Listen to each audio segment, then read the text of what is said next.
But the scars, I guess, to get to the point of, in our story, in the story that takes place in the 1770s during the American Revolution era, we see the aftermath of all of this. That, within living memory, there was horrendous civil wars throughout the British Isles. And that has an impact on people looking at the American Revolution saying, oh no, here comes another civil war between people of British blood. So that really affects things in light of that. You are listening to Historyman, the platform for historians, curators, and authors to tell their stories of the American Revolution, walk in the footsteps of heroes, and proclaim freedom reigns.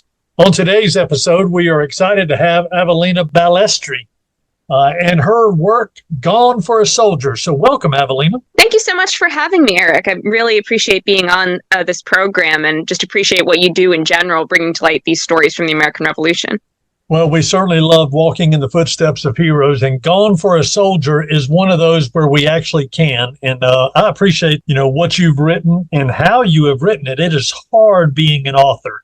It is hard putting your work out there as a creator for public consumption. And you have hit a home run on this book.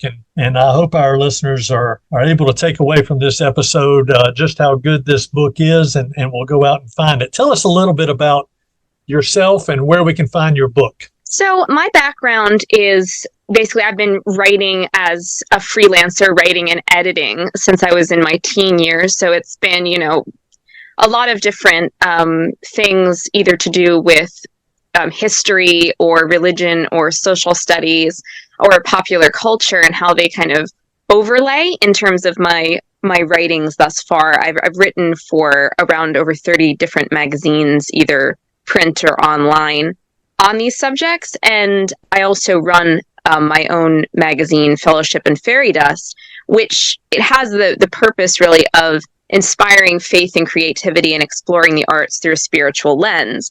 So my work in general, in the freelancing department, and then eventually in the novel writing department, and as also poetry writing department, because I kind of dabble in that as well, has been to try and bring to life our past, our heritage, our history through kind of a spiritual lens to emphasize the spiritual experiences of people, in the past and how they continue to impact and inspire us now. And by spiritual, I mean both in the sense of, yes, religious connotation, but also just spiritual in the sense of what it actually means, if you will, to practice virtues of heroism, to, really kind of, I guess, live in a meaningful way, living and dying in a meaningful way, and how those stories that follow kind of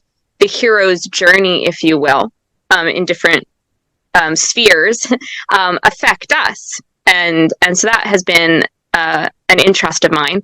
So in terms of where you can find my writings in general, because I already have a novel that was published in 2022, which was a Robin Hood retelling novel, Saplings of Sherwood, and I have a poetry collection also published, Pendragon's Shield, and I participated in a number of other anthologies. You can find all of those things, and Gone for a Soldier, which is currently available for digital pre-order on Amazon. If you just type in my name and Amazon, you'll find all of that there. And Gone for a Soldier will release both in digital and paperback format on May 28th. Unfortunately, Amazon is a bit tricky in terms of its pre-order policy. So it only allows me to do pre-order for digital copies right now. So what that means is that anyone with a Kindle can purchase it for their Kindle, pre-order it. But unfortunately, they don't allow pre-orders for the paperback, for the hard copy. But on May 28th, all of that is coming out. So the paperback will be available, the digital will be released, and everything, will be there. But you can find it and read the summary of it and everything like that on the Amazon, just by looking up my name. Well, that's fantastic. Tell us a little bit about the genesis of this particular story. So this particular story has kind of been a long time coming, I think, but it just took a while for all of the pieces to come together. and for me to actually get up the gumption to really throw myself into it. So for a really, really long time, since I was a child, I had an interest in the American Revolution. And I had an interest in the whole kind of long 18th century era, which most historians kind of mark roughly between 1688, when the Glorious Revolution happened in Britain, and then the end of the Napoleonic Wars in 1815 at Waterloo. So that general stretch, they call it the Age of Horse and Musket and whatnot, just always really fascinated me, both in terms of material culture things, but also in terms of the military campaigns always greatly fascinated me. And the flux, I think, between the period was very interesting because it kind of straddles, in a sense, the medieval early modern, period you get with like the medieval going into like the Renaissance and the Tudors and everything, with the outright modern that you get, in the 1800s going forward, like the mid 1800s forward and into the modern world. I liked that in-between quality of the long 18th century before photography comes out, and where, culture was still a bit old form, but there was also new strains of things coming through. It just fascinated me. The flux really interested me. And so my interest was very long-term in that period. But I feel like what really started this story was the idea of sort of wedding my two very keen interests I had, again, in my childhood and my teen years, which were between the 18th century and the military campaigns that went on then, and the situation of Catholics and Catholic recusants in England and the wider British Isles in the aftermath of Henry VIII's split from the Catholic Church. So what this story essentially does in part is it tells the story of Edmund Southworth, who is a young man from the north of England, who basically represents, in many respects, the Catholic recusant experience in the 18th century, which is underrepresented. They tend, when people talk about the situation of Catholics in England, usually they will emphasize the 16th century, sometimes a little bit into the 17th century, but by the 18th century, it all kind of gets fuzzed out.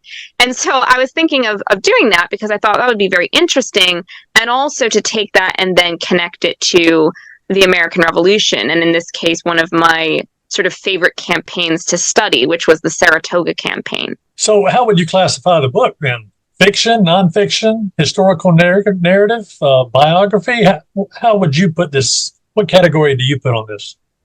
So I would categorize it as historical fiction, in the sense that we are dealing with we're dealing with a variety of different characters. So the main character is fictional, but then we have characters who are real historical characters, but obviously they are going to be in a fictionalized context to different respects. But for me, what's important as a writer, I think, like, I have a very kind of particular view on the ethics of historical fiction writing, which means that just because there's fiction, it doesn't mean I can do whatever I want. I still have to try my best to really lean into everything that I can in terms of what actually happened and what we know happened, and not just happened, but what we know, for example, about these characters. It's very, very important for me to get these characters as close to what I think rings true to them and their personalities and their temperaments as I can.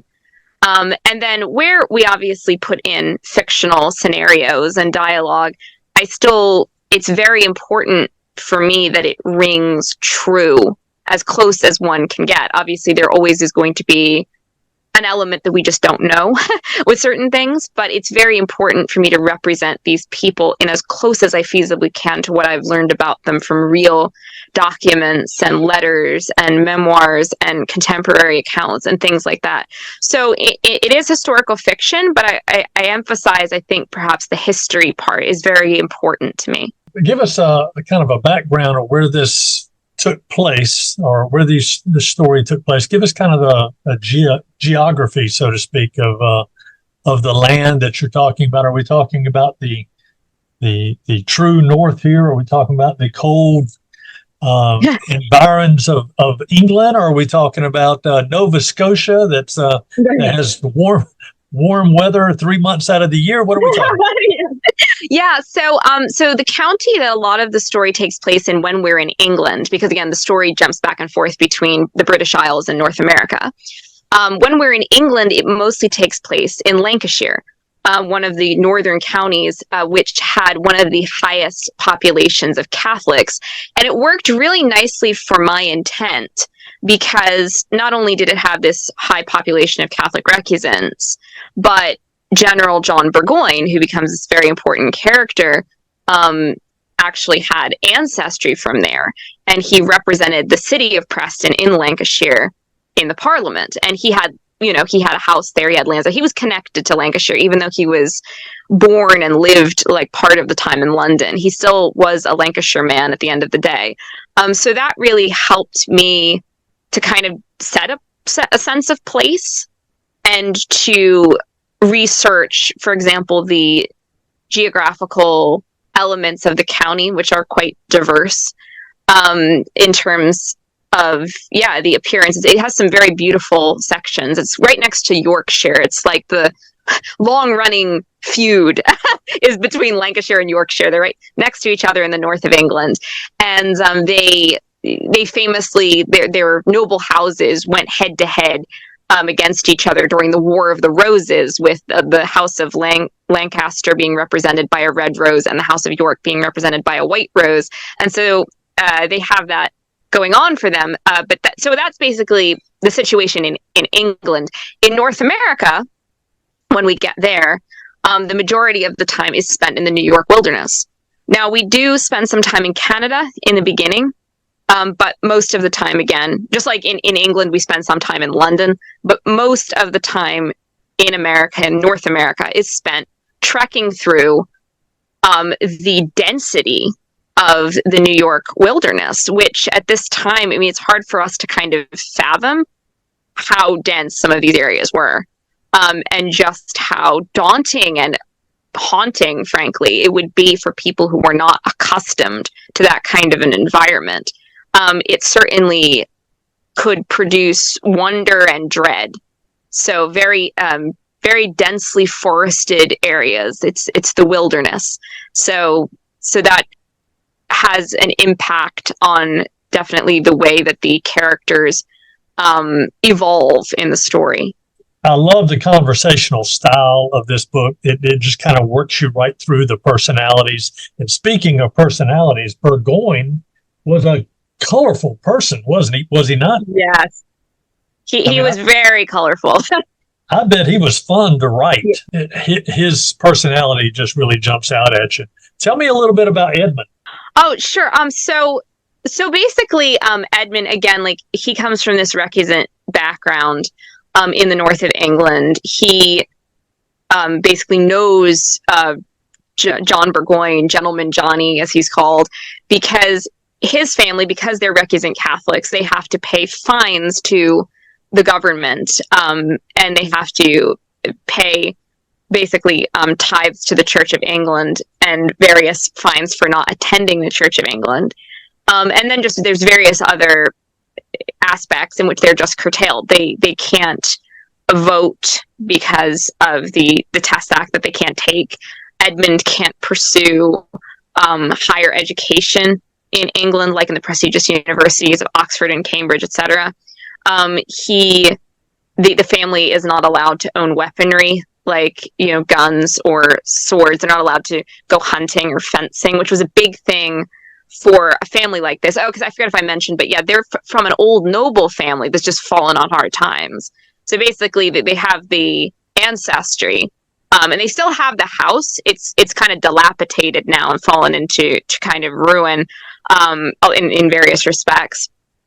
But they just lost a lot of their money through these curtailments. They can't easily make money within the country. They have to try to invest outside of the country.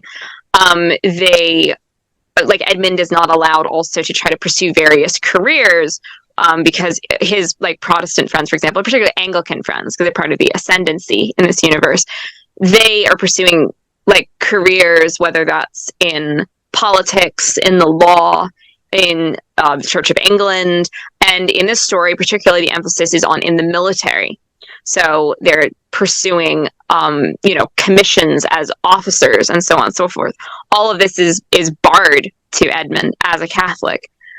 So when his father dies, they really hit on very, very hard times, the family. And the amount of their financial troubles really comes to light, and they almost lose the house. But Burgoyne, who had been lent money by Edmund's dad in the past, ends up lending him money back now. He repays the debt.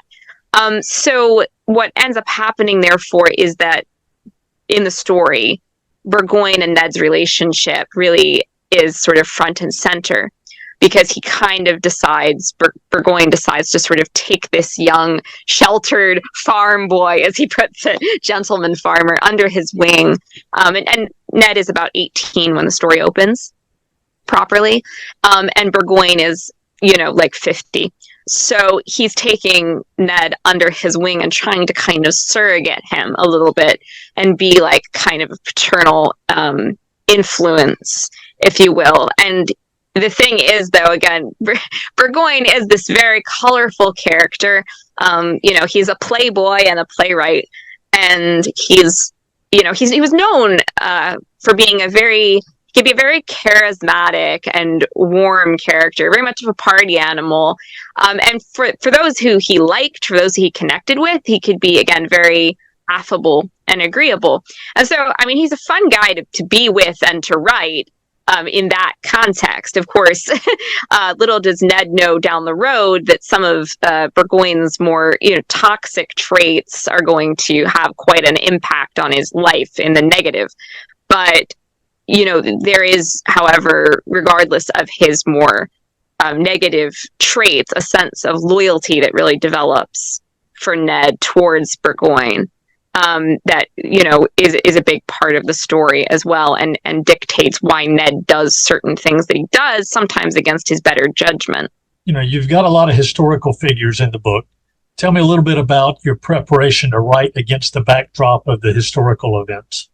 Again, for me, it is very important to try and really study, particularly the characters, because as you said, I write in a very dialogue-driven style. I write in a very, I think, character-driven style. So for me, kind of the most important thing is to try and really feel these characters, to read as much as I can get my hands on from these characters or about these characters, in terms of what people said about them, how they interacted with them, and in different situations. And for me, that's just extremely important. And then when I go and I try to put the fiction in, if you will, it feels like it's not disrupting the history. I think that's the most important thing to me. So even though, there will be obviously things that are fictional, like, for example, the fact that Ned is a fictional character. So obviously everything that goes on between Ned and Burgoyne is fictional, but it's based in plausibility. I think that's what's important to me. So everything that happens, to the extent that I can, is based in a plausible reality, that I can imagine, for example, Burgoyne doing this, that, or the other thing. I can imagine any of the other characters acting in such a way, and I can try and make that dialogue feel true to what I've been able to kind of take in through reading their actual writings, etc. Well, you even mentioned the Battle of Culloden in this in this book. Tell me. It's funny because I only realized it just like a few hours ago, but today is the anniversary of the Battle of Culloden. So it's just perfect timing. But yeah, so basically, the Battle of Culloden is okay. All right. Culloden, yeah. What that is? There's a couple different ways of pronouncing it. It's a little hit or miss. But for me, just for the record of what that is that was the final battle of the 1745 Jacobite Rebellion. And there's a whole history to that, which I don't want to get too into because it could make a whole episode in and of itself. But basically, there were dynastic wars going on in the British Isles. They had been going on since 1688. I mentioned earlier the Glorious Revolution. Essentially, what happened was that James II, the king, was Catholic, and he got basically ousted by his Protestant son-in-law and daughter, William and Mary. And so in the aftermath of that, you had factions develop, those factions being those who thought the ousting was a good thing, and those factions being those who thought the ousting was a bad thing. And as the years went by, other issues kind of entered in because of the way politics developed. So different situations and changes occurred within the British Isles and their structure, such as the Act of Union connecting Scotland with England. Some people were very in favor of it, some people were very against it, some people were on the fence. The point being that and then there's various other things, like I said, religious, political, social, all different kinds of things that would inspire different people to support a restoration of James' line, and, the ousting of that other line. And eventually what happened was that William and Mary, when they died, the person that succeeded to the throne was Anne, Mary's sister, and then after her, they brought over the House of Hanover, which was a German line of the family, the nearest Protestant line of the family. And they brought them over, and they were kind of controversial, especially the first and the second kings named George.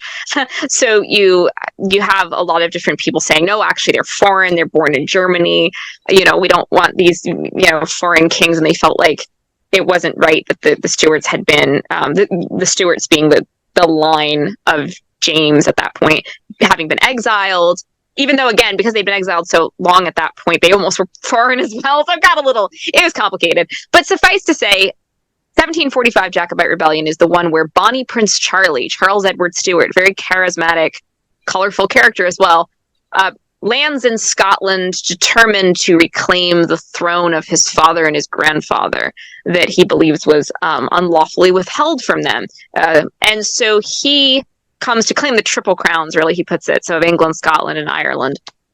And so you get the 1745 rebellion, which in part becomes about the Highland clans. Now, this is a whole other element of social fabric and reason why people behave the way that they did in this war.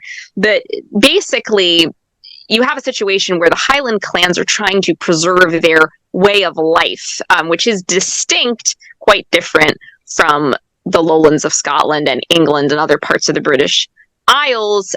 They almost kind of exist in a feudal kind of style.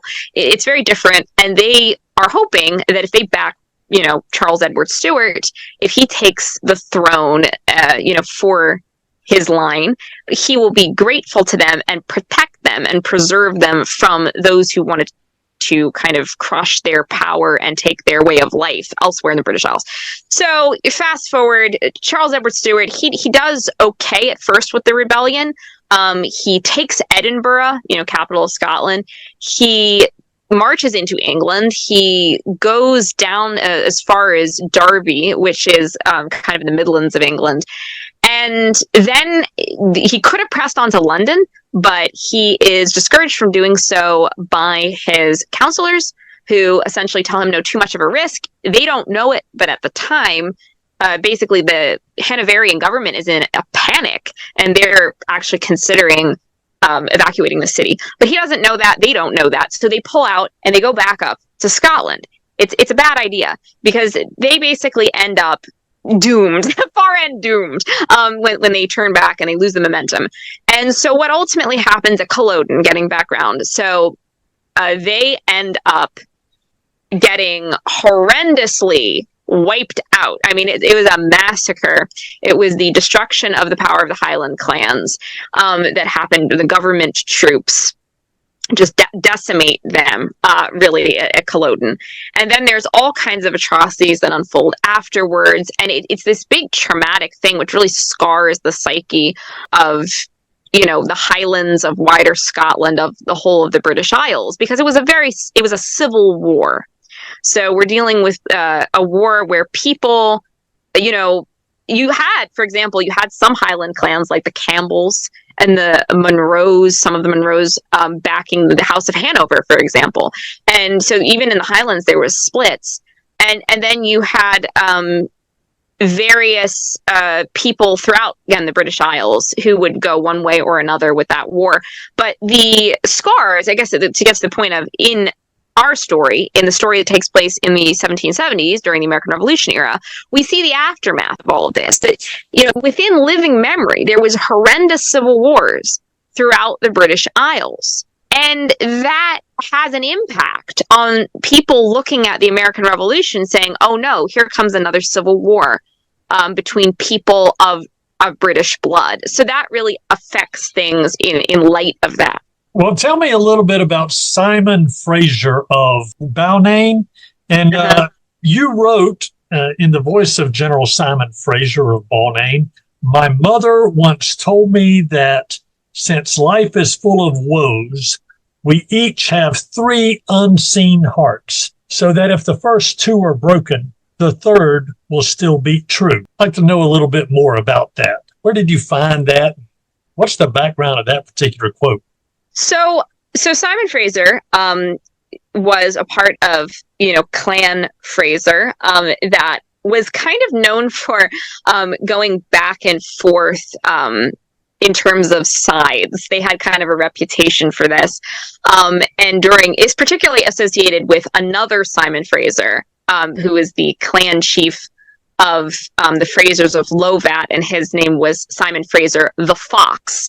And so he was known for zigzagging back and forth between Catholic and Protestant, between Jacobite and Hanoverian. And basically, during the 45, he zigzagged again. And the clan, the Fraser clan, basically partly goes in and then partly stays out. It was complicated, but the government punishes them regardless. It basically, usually put them into exile, certainly in the initial aftermath, and confiscated their lands, destroyed a lot of their property, executed quite a few of them, including the Fox.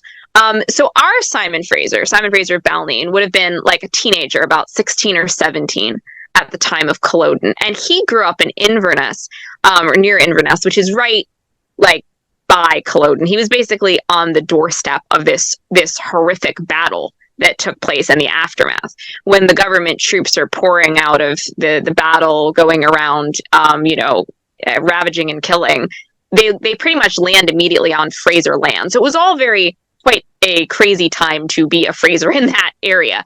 So we don't know a lot of details about how much our Simon Fraser experienced, but we do know he fled the country. And he fled to the Netherlands, where for about 8 years he served as a mercenary for the Dutch. And then afterwards, during the French Indian War, the 7 Years' War, the British government finally decides, you know what, we should put these Highlanders to use somehow, these former rebels. Why don't we offer them pardons if they'll come back or they'll sign up for the British Army and create Highland regiments? So Simon Fraser, our Simon Fraser of Balnain, does just that. He comes home, he receives the pardon, and he becomes an officer in a Highland regiment, which goes off to Quebec under General James Wolfe, and participates in the French Indian War, and participates in the climax of it, in the Battle of the Plains of Abraham. And so all of that, kind of sets him on a path for later advancement. It's very interesting because this is a man who advances against the odds and against a lot of prejudice, against Highlanders, against Frasers, against former Jacobites. And he manages to climb beyond the Highland regiments, because originally when they brought people like Fraser back, they said, well, he's only supposed to be here to serve in a Highland regiment. That's it. He's not to command anyone else, basically. But, Fraser didn't stay down. He climbed. And he ends up on the continent of Europe, serving in various capacities for the British Army. Then he ends up stationed in Ireland for a while. This is where he meets and befriends Burgoyne, and they become tight-knit. And so this is how Fraser just gradually climbs again through skill and through connections. And he becomes, a general, proper general in the British regular army. And he's now commanding people of every stripe. So what ultimately happens is Burgoyne wants him to be on his top brass, top tier of the Saratoga campaign, which, again, the Saratoga campaign being Burgoyne's plan, essentially, to split the rebelling colonies in half and to therefore hopefully, crush the rebellion and stabilize things for the British government there. So he wants Fraser on board with him. And in his letters, he speaks very, very glowingly of Fraser and saying, nobody respects you as much as I do. I really want you to come in with me on this. And they have this really, again, close connection. He respects Fraser, even though, of course, these are two men who have been on opposite sides of a civil war. Burgoyne having served the government, Hanoverian government, and Fraser being part of a clan that was throwing in for the Jacobite rebellion. So it's very fascinating how you see these two men who have now become friends, who have now become comrades, who have now become a real working team. They were a very dynamic team together, very popular with their men. And they are the aftermath, if you will, of a civil war in which they're binding things together. Now, swinging all the way around to the quote. So that is something that I came up with to reflect on something particular I was thinking about in Fraser's life. When he's saying, originally when he's having this discussion with Burgoyne, and he's talking about heartbreaks, they're discussing some things pertaining to Burgoyne's wife, Charlotte, who has died, and it put Burgoyne, this is historically true, into a deep depression. And in fact, at one point he said in his writings, I essentially begged the government to let me go do anything, do something, anything, because, he was essentially crashing and burning from his wife's death. He was taking it extremely hard. So that's the context of the scene. And so when Fraser comments about broken hearts, initially what the audience is supposed to think is that it has something to do with, to do with romance, in a sense, something to do with the women in their lives. Actually, it doesn't, though. What ultimately is revealed later on, a little bit of a spoiler, but is that Fraser comes to the conclusion that what the three hearts that are going to be broken pertain to was his three commanders. So the first commander is Charles Edward Stuart himself, Bonnie Prince Charlie. Well, he broke the heart of Fraser along with the Highlands just by the fact that the entire rebellion completely collapsed into absolute chaos and despair, and the Highlands were brutally ravaged and crushed by the government troops. So that is the first heartbreak. And this was someone who, again, Bonnie Prince Charlie was very charismatic character. He inspired great devotion from people. So this collapse and this lost hopes and lost cause, it really broke the heart of the Highlands, you might say. So in terms of the second heart, it would be General James Wolfe, who initially started out as being very kind of negative about Highlanders. He was not, really in favor of them. He considered them to be kind of savage and barbarians. He justified a lot of the harsher measures against them. He even made a comment that they're no great mischief if they fall in terms of the British Army. He didn't initially think of them highly whatsoever, but then over time, as was actually fairly common with Wolfe, he could be pretty judgmental at first, but then working with people and realizing their skill and realizing their courage, he could change his views toward people and groups. And by the end of it, he's saying they have one of the most manly officer corps of all, and he was becoming very tight-knit with them. The Highlanders were absolutely devoted to him. They really appreciated his hands-on style of leadership. They said that the men would through fire and water to have served him. So the dynamic really changes. And I believe that through the campaigning with Wolfe, that culminates in the Battle of the Plains of Abraham, there was this real sense that they had now an ally, who would actually recognize their worth. And, this could be something positive and good for them to be moving on from the wounds of civil war and binding them up. But then Wolfe is killed at the Battle of Quebec at the height of his victory. So this is the second heart that is broken. And this was greatly remarked upon, not just about in terms of like the Highlanders' reactions, but everyone's reaction. When it came to Wolfe's death, there was kind of a phenomena of people just breaking down, crying.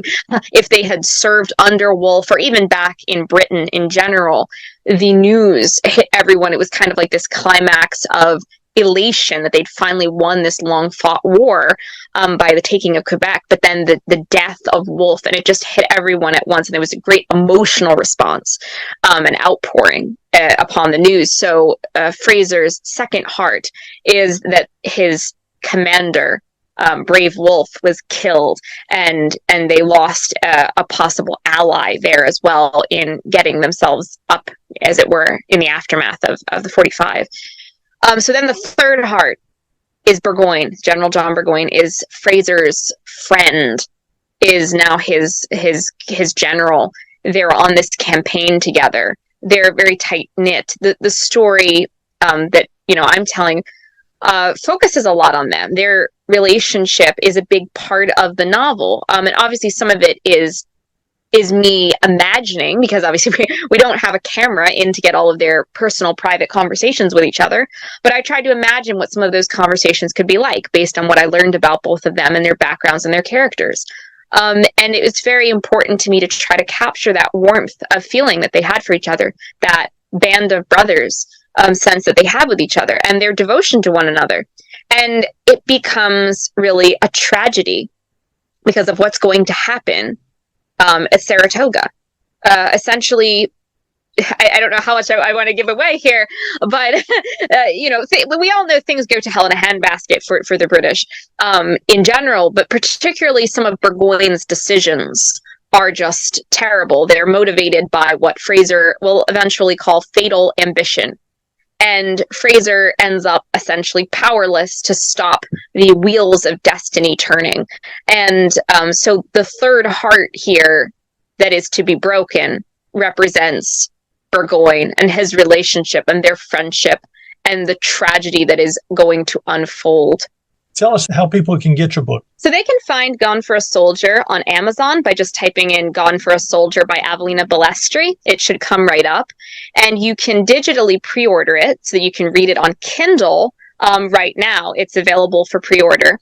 But it will be released both in digital format and in paperback on May 28th. Unfortunately, Amazon is a little bit tricky in terms of its pre-order policy, so I wasn't able to set up hard copy pre-order, but just mark down in your calendars May 28th, and it should be available for hard copy purchase then in paperback format. Thank you so much. Oh, you're so welcome, and thank you so much for having me.